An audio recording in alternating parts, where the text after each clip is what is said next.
Paris Fashion Week wrapped up yesterday, and Lisa Kisber is back up to wrap it all. The looks, the celebs, they rock the red carpet and the runways.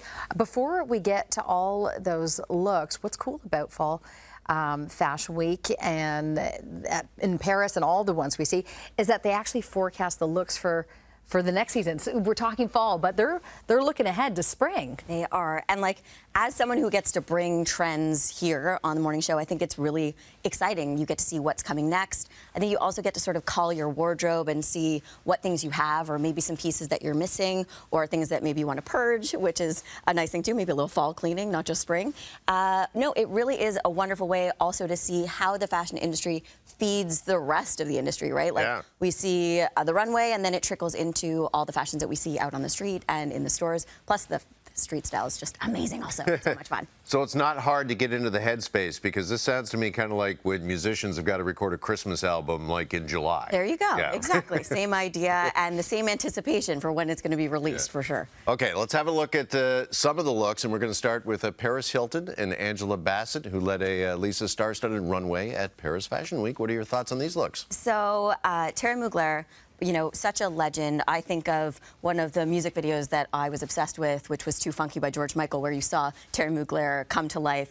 It is these exaggerated silhouettes, sharp edges, and then brought to life even more by this star-studded runway. So I think that this is an amazing way to, you know, pay an homage to Terry Mugler, who passed away in 2022, and Casey Cadwallader, like, just honoring the legend and the provenance of Terry Mugler, and then also keeping it moving forward. So I think there's like some modernity, there's some really important fashion references happening, and then adding in those two superstars on the runway, like, could you take your eyes off of it? No, it was amazing.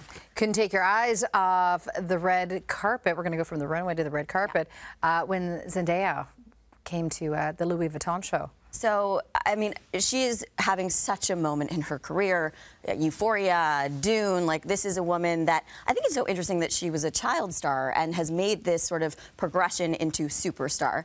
Now, here we're seeing her. This is her look for the Louis Vuitton show. She's wearing this gorgeous dress, which I think is this interesting meeting point between sexy but still really sophisticated, and she's no sort of stranger to these big moments, and everyone is talking about this look because she also had a very viral moment on the Pont Neuf when Pharrell Williams did his opening show for as the creative director for Louis Vuitton menswear. She had this moment with Beyonce, and everyone was talking about it, and I feel like she was like, I'm going to do it again, and she did. All right, I want to talk about the original Supermodels, because they're having a moment again, making such a comeback.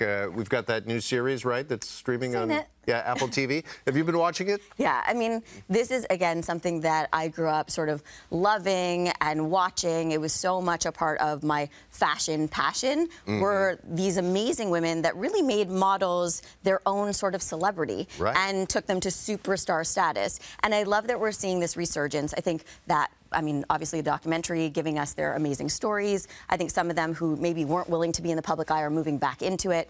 And then, you know, seeing Claudia Schiffer at Versace, seeing these amazing supermodels that are gracing the runways.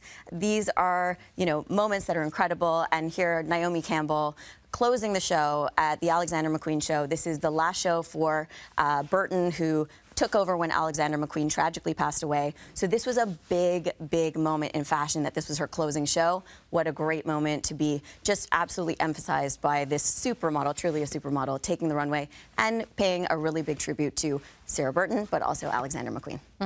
And it goes right into the female empowerment that was all about L'Oreal's Walk Your Worth show. Yes. Okay, so this is a really big show.